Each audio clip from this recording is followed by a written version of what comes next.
So guys চলে এসেছি আজ আমরা জয়রাম চৌক শিবতলা। তোমাদের দিকে গোটা শিব মন্দিরটা ঘুরে দেখাবো, তোমরা আমাদের সঙ্গে থাকো আর ভিডিওটা এনজয় করো। প্রথমে যাবো হর পার্বতী ঘাট, তারপরে ঠাকুর মন্দিরে ভিদেবকুলি পুজো হবে, পুজো দেখবো। আমরা কিন্তু হর পার্বতী ঘাটের মধ্যে চলে এসেছি।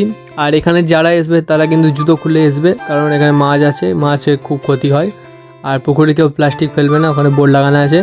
তো দেখতে পাই কিনা দেখি, আর যে মাছ দেখতে পেয়ে গেছি। এখানে আমাদের জন্যই মনে হচ্ছে অপেক্ষা করছিল কচ্ছপটা। আর একটা সুন্দর জিনিস দেখো, এখানে শিব ঠাকুরটা কিন্তু খুব সুন্দর লাগছে, দেখতে পাচ্ছ। আর চলো আমরা এবার উপরে যাই, উপরে দিকে তোমার দিকে সব দৃশ্য দেখাবো। আমরা কিন্তু উপরে চলে এসেছি, উপরে দিকে তোমার দিকে সব দৃশ্য দেখানোর চেষ্টা করব। আর হর পার্বতী ঘাটটাও কিন্তু এখান থেকে খুব ভালো লাগে, তোমরা ভিডিওটা দেখো। যদি ভালো লেগে থাকে লাইক কমেন্ট সাবস্ক্রাইব করবে।